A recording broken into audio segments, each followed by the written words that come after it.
Prenez un thé, installez-vous, on va bientôt commencer. Bienvenue.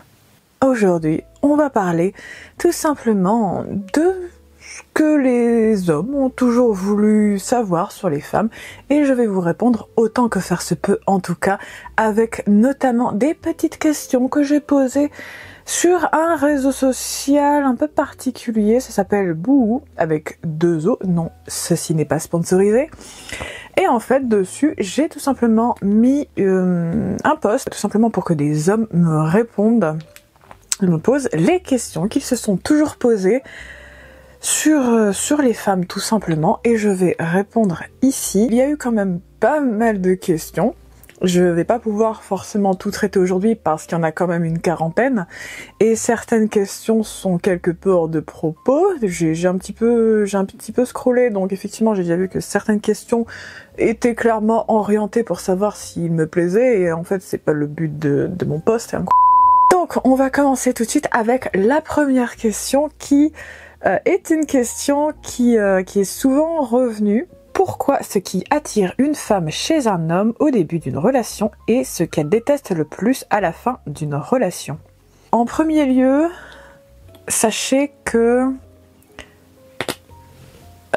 une personne, mais pas juste les femmes, en général tout le monde, va vers des personnes parce qu'elles nous attirent pour certaines qualités ou parfois parce que cette personne réveille des traumatismes ou nous fait nous sentir à l'aise par rapport au milieu d'où on vient, un peu l'environnement auquel on est habitué, ou justement, à contrario, parce qu'on nous met dans un schéma qui est plutôt agréable en tout cas.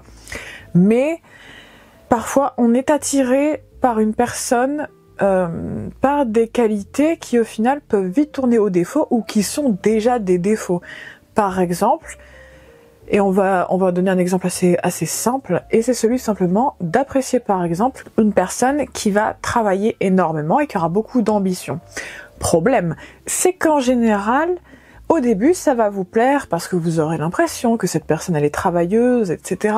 Mais sachez que ça va avec le fait que la personne n'aura pas beaucoup de temps à vous consacrer et au final, il peut advenir, et d'ailleurs c'est ce qui advient souvent quand on n'a pas conscience du fait que il faut quand même un certain degré d'indépendance derrière pour s'accommoder du fait de ne pas souvent voir son ou sa partenaire même.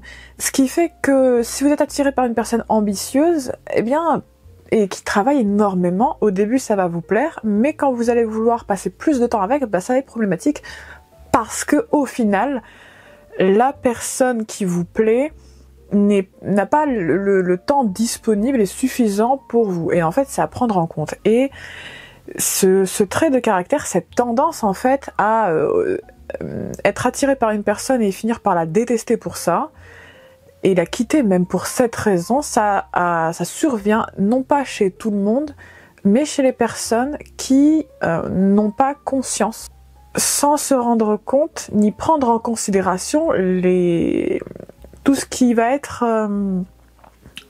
englober cette situation et ses caractéristiques. Par exemple, si vous avez quelqu'un en face de vous qui est très direct et très honnête, pas du tout mon exemple, eh bien, sachez que cette personne aura tendance à être très honnête, autant quand ça va vous plaire et que vous apprécierez ce qu'elle va dire, mais aussi les moments où elle va dire des choses pas forcément agréables, mais qui seront vraies aussi. Parce qu'il y a toujours le revers de la médaille d'une caractéristique, d'une valeur, et sachez que quand on accepte quelqu'un, c'est pour sa totalité et non pas juste lorsque ça nous arrange. Vous pouvez mettre tout le monde dans le même sac parce que globalement tout le monde fait un peu ça. Par exemple, sont attirés par des personnes très séduisantes, très charmeuses, etc. Au début ça va vous plaire, c'est vrai, c'est très plaisant, c'est sûr. Mais sachez que si cette personne avait déjà tendance à être quelqu'un dans la séduction, à aimer sortir, etc. et vous, ça vous a plu au début, sachez qu'elle va continuer à le faire aussi après. Parce que quand on va vers une personne, c'est pour ce qu'elle est vraiment, et pas juste la forcer ou le forcer à changer parce que ça ne vous arrange plus. Parce qu'une personne qui aime beaucoup sortir et qu'au début vous appréciez ça, mais à un moment où vous dites bon, j'ai plus trop envie de sortir, je préfère rester au calme, sachez que cette personne va continuer à sortir. Parce que c'est comme ça qu'elle est. Et c'est normal. Elle va pas changer pour vous. On peut faire des compromis, mais à un moment, il faut savoir replacer le temple au milieu du village, n'est-ce pas? Par exemple, une personne qui aime beaucoup charmer les autres va continuer à le faire, même si vous êtes avec, ou ne va pas forcément vouloir s'engager même.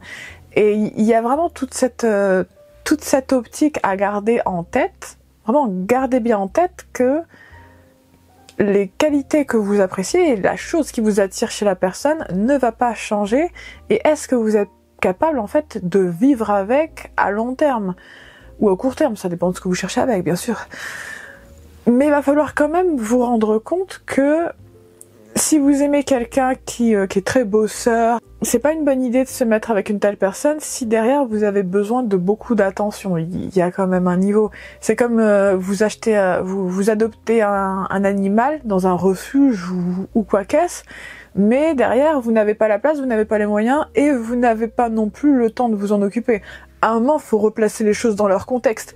Si vous n'avez pas ce qu'il faut, ni la patience, ni vraiment si vous n'avez pas ce qu'il faut pour être avec la personne, mais n'y allez pas. Parce qu'autant ça vous attire sur l'instant, mais vous en faites pas.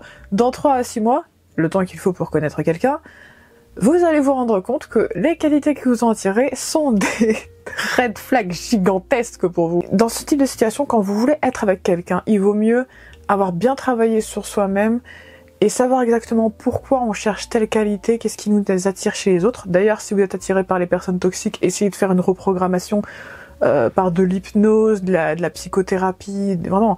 Et essayez vraiment de travailler sur vous-même avant de vous mettre avec quelqu'un, parce que c'est une mauvaise idée de se mettre en couple, ou même d'avoir des relations avec des personnes si derrière vous n'êtes pas au clair avec vous-même.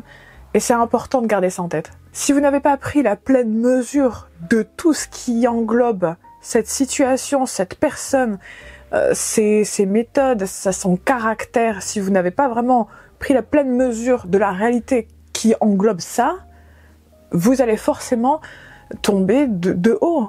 Parce que vous êtes attiré par quelqu'un, mais ne voyez que le bon côté de la chose et pas la réalité, la dure réalité qui va avec. C'est triste à dire, mais il y a beaucoup de gens qui sortent par exemple avec, je sais pas, des personnes au physique extrêmement attrayant, mais derrière vous avez beaucoup d'insécurité, beaucoup de doutes, vous doutez de vous-même, et vous êtes extrêmement jaloux et possessif. Vous voyez, ça va pas avec en fait, parce que cette personne, elle va voyager souvent, cette personne, elle va attirer beaucoup de regards, elle va attirer beaucoup de personnes, et ça va mettre à mal votre insécurité déjà présente. Et en fait, ça n'a pas de sens d'aller vers des personnes qui vont trigger cette partie de vous-même que vous n'avez pas gérée, que vous n'avez pas guérie. Et dans ce cas de figure-là, c'est une mauvaise idée d'aller vers cette personne, parce que oui, elle vous a attiré, mais derrière, vous avez vos insécurités qui vont provoquer beaucoup de douleur, beaucoup de mal-être, et au final, vous allez détester cette personne pour la raison même qui vous a attiré au départ. Et c'est triste à dire, mais ça arrive souvent. D'ailleurs, si vous avez des questions par rapport au sujet de la vidéo, vous pouvez me poser en commentaire les questions auxquelles je n'ai pas forcément répondu ici, afin tout simplement de poser les questions que vous avez toujours souhaiter poser à une femme ou à une dame tout simplement. Ou alors vous pouvez aller sur mon Instagram, je vais vous le mettre juste ici, vous pouvez poser la question sur mon Instagram, vous m'envoyez un message privé si vous n'avez pas forcément envie de l'écrire en commentaire. Je sais que ça peut être parfois un peu compliqué d'écrire ce type de choses, surtout qu'on a toujours voulu savoir un élément mais qu'on n'a jamais osé. Ça n'engage que moi la réponse qui va suivre. Parce qu'on est tous différents, on a tous nos aspirations, on a tous notre vécu, bref, on est tous différents et on a tous notre manière différente d'appréhender le fait d'être né avec des trompes de Fallope. Je n'ai jamais rêvé d'être un homme, j'ai jamais spécialement eu l'envie d'en être un, parce que c'est... pourquoi faire? Pourquoi faire en fait? Pourquoi est-ce que je rêverais d'être un homme? C'est quoi l'utilité? Alors certes, je serais probablement moins en danger à l'extérieur, mais outre ça, je vois pas bien l'utilité. En plus, par exemple, dans certaines situations, c'est totalement discret. Je suis très bien là-dedans.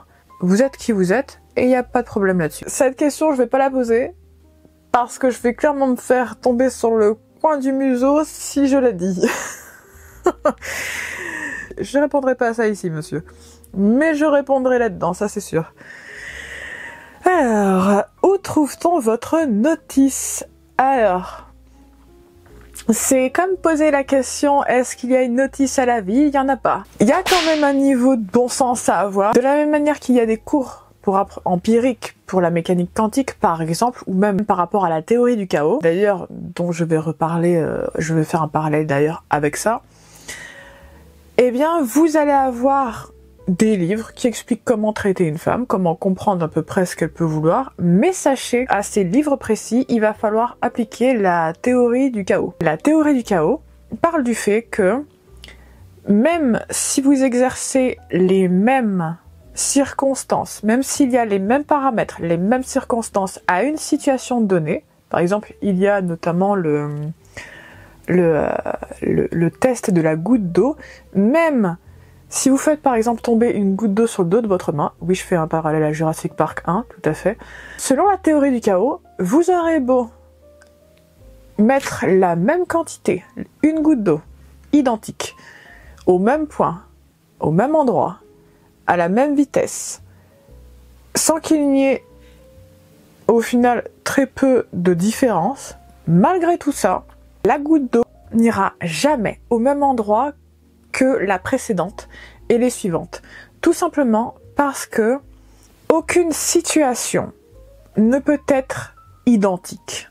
Parce que vous avez par exemple, vous avez eu plus de vent, la densité de l'air a changé, la pression atmosphérique a changé, ne serait-ce que d'un millième. D'ailleurs, il y a beaucoup, vous pouvez regarder notamment beaucoup de chaînes qui parlent notamment de la théorie du chaos.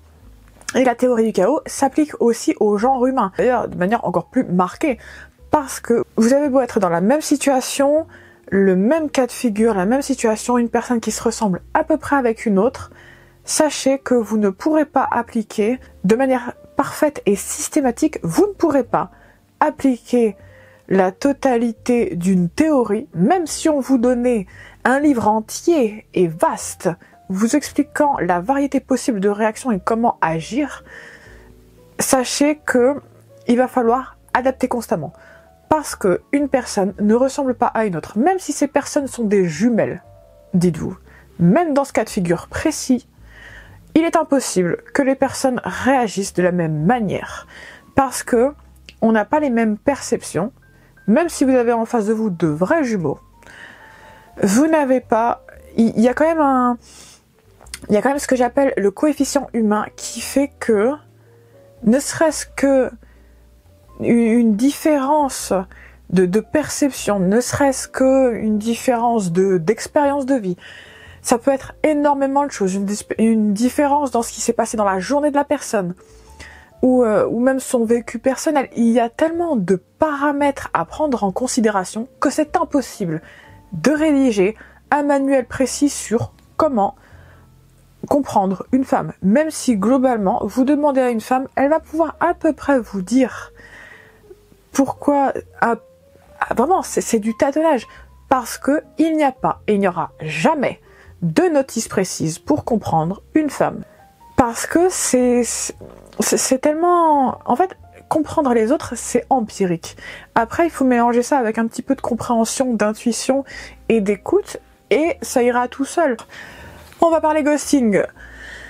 Pourquoi ghoster? Ou encore, pourquoi liker quelqu'un et une fois qu'il y a un match, avoir autant de conversations qu'une porte de prison un jour férié? Sachez que la plupart du temps, ghoster, c'est universel et ce n'est pas limité aux femmes. Je peux vous assurer que c'est pas le cas. Il y a quand même beaucoup de personnes qui ghostent et les femmes ne sont pas les majoritaires. À bon entendeur. La plupart du temps, pourquoi les personnes ghostent? Explication ici et en direct. Non, cette explication ne sera pas limitée aux femmes. Sachez que ghoster est un comportement classique. Il y a plusieurs raisons pour ghoster. Ça peut être parce que la personne ne se sent pas à la hauteur, peut-être qu'elle ne se sent pas bien, peut-être qu'elle a rencontré quelqu'un d'autre mais qu'elle n'ose pas vous dire la vérité et elle vous ghoste du coup en pensant que ça va passer mieux. Cette personne, il a pu lui arriver un accident. Et en fait, il peut se passer beaucoup de choses expliquant pourquoi une personne ghost. Mais au final, vous ne saurez jamais précisément sans lui demander et qu'elle vous réponde surtout. La personne peut également vous ghoster parce que vous l'avez manqué de respect. Sachez que, même à titre personnel, une personne qui me manque de respect, eh bien je vous avoue qu'il est préférable que je parte en silence plutôt que je lui réponde. Le silence est d'or. Il y a des situations où la personne ne se sent pas à la hauteur par rapport à vos aspirations ou même à qui vous êtes. Et dans ce cas de figure-là, elle peut vous ghoster ou même parce que la personne en fait soit en train de draguer quelqu'un d'autre et se désintéresse tout simplement de vous parce qu'elle peut atteindre plus rapidement son lit. Avec elle nue à l'intérieur. Mais vous voyez ce que je veux dire. Dans ce cas de figure-là, la personne sera tentée de manière totalement irrespectueuse et immature de vous ghoster parce que ça sera plus simple et c'est une manière en fait de faire ce qu'on appelle de l'évitement. Si une personne vous ghoste, ne lui parlez pas, n'essayez même pas de courir après, c'est pas très grave si elle s'en va. Ce que vous avez mieux à faire, est-ce que vous avez vraiment envie de courir après quelqu'un qui n'en a rien à faire de vous? Non. Alors partez. Ne pas répondre, sachez que c'est une réponse en soi. Deuxième partie de la question, pourquoi liker quelqu'un et une fois qu'il y a un match, avoir autant de conversations qu'une porte de prison un jour férié? C'est extrêmement simple. Quand vous êtes intéressé par quelqu'un et que vous likez, vous ne lui avez pas encore parlé. Ce qui fait que vous avez un peu l'idée, vous vous êtes fait une idée de ce que la personne elle est. Mais, une fois que vous lui parlez, vous vous rendez compte de ce qu'il y a en face en réalité. Et très souvent, entre l'attente versus réalité, il y a quand même une grosse différence entre les deux. Une fois la discussion entamée, eh ben on se rend compte de ce qu'est vraiment la personne et comment elle parle, comment elle réagit, les sujets de conversation qu'elle peut avoir. Et en fait, parfois, il peut se venir un moment où d'un côté ou d'un autre, ou les deux, vous vous rendez compte qu'en fait, sur le papier, ça a l'air bien, mais dans la réalité, moins bien. C'est là où le bas blesse, c'est que entre le paraître et l'être, il y a souvent un monde. Et dans ce cas de figure-là, vous tombez sur des personnes qui n'auront pas beaucoup de conversation ou, à contrario, vous n'aurez pas de conversation, voire des deux côtés. Et effectivement, la désillusion sera grande, mais c'est le jeu du hasard qu'il y a derrière. Parce qu'il suffit pas juste de voir la personne et de se dire « Ah, celle-là, je suis sûre que je vais bien m'entendre avec ». Alors oui, vous appréciez ce que vous voyez. Mais est-ce que vous allez apprécier la personne entière et pas juste son apparence et une description qui est faite? Parce que la réalité, elle est très différente. Comment faire pour échapper au charme de leur esprit et de leur sourire? Je peux rien pour vous. Travaillez votre mental, écoutez, à part ça, je peux rien vous dire d'autre. Pourquoi vous allez toujours à 30 aux toilettes? Alors monsieur, je ne sais pas de quelle taille sont les toilettes que vous côtoyez souvent, mais il n'y a certainement pas 30 personnes qui passent à l'intérieur. La raison pour laquelle on va à plusieurs, en général avec notre ami ou nos amis en groupe en fait aux toilettes, c'est pas pour faire des choses bizarres aux toilettes, sachez qu'il se passe tout sauf des choses bizarres aux toilettes avec nous, c'est tout simplement par sécurité. C'est terrible à dire, mais en fait quand on est une femme, sachez que aller aux commodités, aller à la salle de bain, en fait ça peut être très dangereux pour nous tout simplement parce que si quelqu'un nous suit et nous attend derrière les toilettes alors que l'on ne connaît pas cette personne, sachez que cette personne peut nous faire du mal. Et donc c'est par esprit de sécurité que nous allons à plusieurs aux toilettes et en même temps au cas où il nous faille quelque chose depuis l'extérieur, voire même parfois parce qu'on a peur de rester enfermé. Ça a l'air bizarre dit comme ça, mais effectivement il y a un mélange entre vouloir être en sécurité, si on a besoin de quelque chose, on veut avoir notre ami avec, et en fait c'est un peu comme un troupeau de gazelles qui se rassemblerait autour d'un point d'eau, tout simplement pour se protéger les unes les autres. Comment je peux faire pour t'aider quand t'as tes règles? Parce que te voir crever dans ton lit, canapé, c'est pas super. Alors, extrêmement simple, vous allez voir, c'est en plusieurs étapes.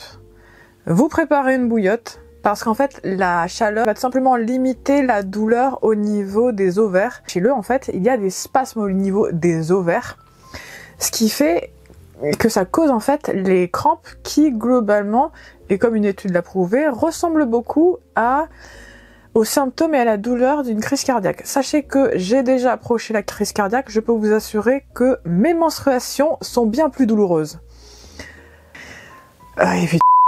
Vous pouvez par exemple tester tout ce qui va être les infusions d'hibiscus et notamment il y a aussi le chai curcuma, si la personne elle aime bien sûr. Et en fait, sachez que le curcuma est un anti-inflammatoire naturel. Ce qui fait que comme votre ventre a des spasmes, eh bien le curcuma avec de la pipérine, c'est-à-dire du poivre noir, en fait, tout ce qui va être avec du curcuma va vous aider à limiter l'inflammation. Bon, après, c'est un remède naturel.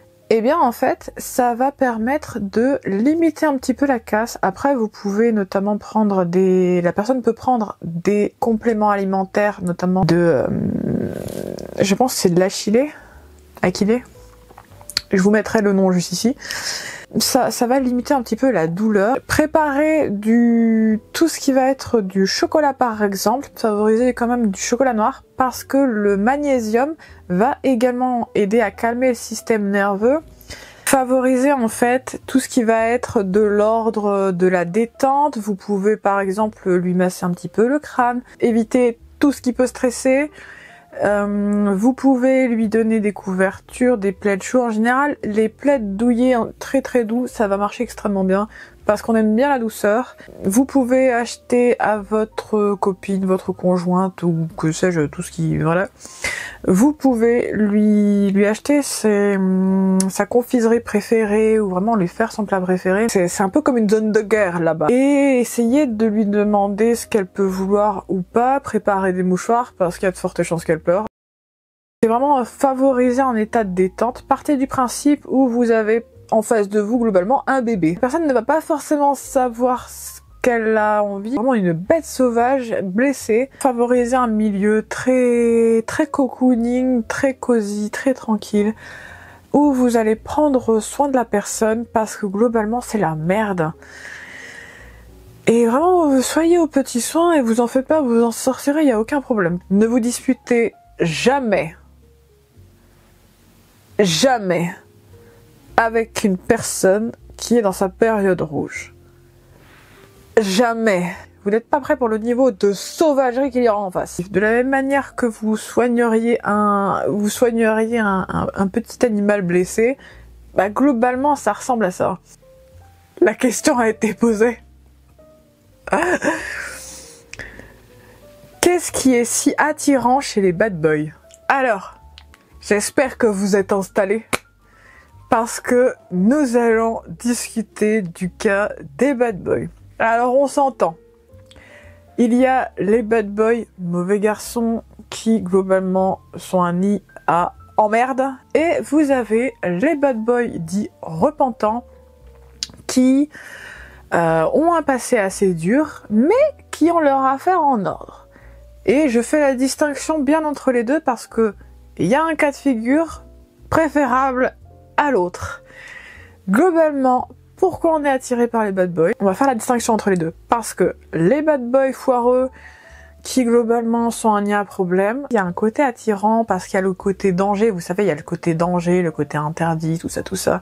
On sait tous à quel point ça peut être très attirant. Mais globalement, on est attiré par ça parce qu'on se dit que pour une fois, on va pas faire selon les règles. On ne va pas agir comme tout le monde s'attendrait à ce qu'on agisse. Et globalement, les bad boys appellent à la liberté, mais aussi au problème. Et il y a un petit peu le côté avec le fait de vouloir flirter avec le danger.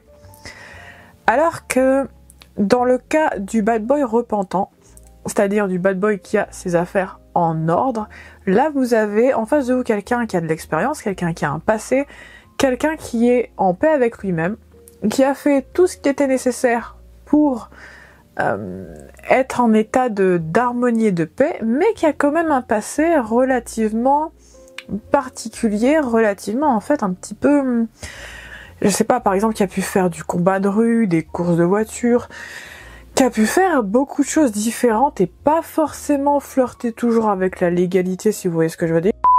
Mais du coup, en fait, on a en face de soi quelqu'un qui n'hésiterait pas à nous protéger en cas de danger et qui vraiment va être capable de nous protéger parce que vous le savez, les êtres humains aiment être dans une sensation de protection. Mais le cas du bad boy repentant, en fait, c'est quelqu'un qui, ça se voit que cette personne va nous protéger en cas de danger à l'extérieur. Et d'ailleurs, c'est ce qui est plutôt équilibré parce que du coup, le bad boy repentant, lui, va être quelqu'un qui est très respectueux aussi envers vous et va avoir un esprit très très protecteur, très très loup solitaire, très un peu loup alpha on va dire, et va être beaucoup plus au clair avec les personnes qui nous parlent mal. Et en fait, on est dans un cas de figure où cette personne va repérer les dangers potentiels beaucoup plus facilement qu'une personne qui n'aura pas vécu ces expériences à lui, qui n'a pas eu en fait l'expérience de vie et tout ce qui va être de l'ordre des méthodes qui peuvent être parfois très, très souvent, voire plus ou moins discutables. Et en fait, vous avez dans ce cas de figure-là, quelqu'un qui n'hésitera pas à vous protéger là où une personne qui n'est pas forcément un ancien bad boy, en fait, ne va pas forcément réagir et vous pourriez globalement vous faire attaquer devant et il ne réagira pas du tout.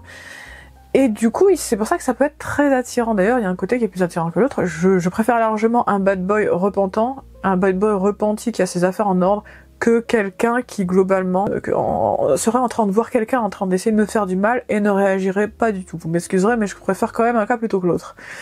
Et à l'inverse, le bad boy classique, très dangereux, etc., qui n'a pas du tout ses affaires en ordre, qui ne traite pas forcément tout le monde bien, qui attire les problèmes plus qu'autre chose. Il y a aussi le côté protecteur, mais c'est un côté très instable. Et en fait, la plupart du temps, il y a quand même beaucoup de personnes qui sont attirées par les bad boys parce que ça apporte un petit peu une étincelle à leur existence, alors qu'ils ont un peu l'habitude d'être dans une vie un peu plan-plan, un peu morne.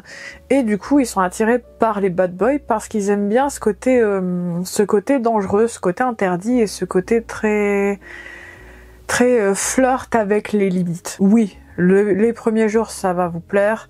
Vous en faites pas. Dans les mois qui suivent, vous allez vite déchanter. Il vaut mieux quelqu'un qui a un passé trouble, mais qui a ses affaires en ordre et qui est très équilibré, plutôt qu'une personne qui globalement cause des problèmes à tort et à travers et est dans un état d'esprit destructeur. Vous en faites pas. Je sais de quoi je parle. Et globalement, les bad boys qui sont dans un état destructeur, évitez-les comme la peste.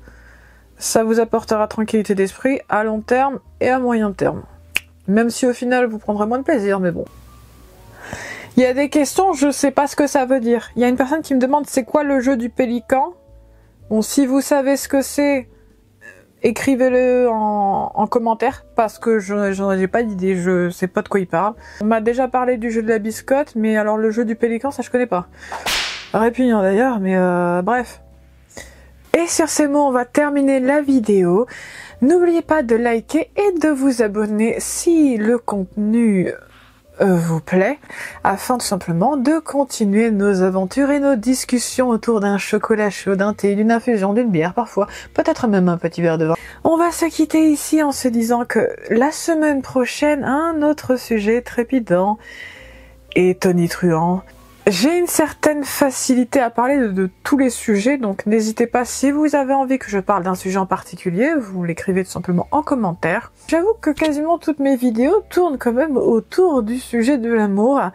J'avoue que j'aime énormément ce sujet. Sur ces mots, je vais vous dire à la semaine prochaine à 17h17, parce que j'adore les heures miroirs et les synchronicités.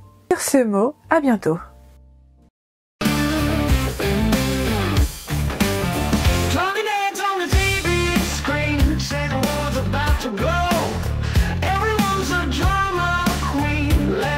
Show.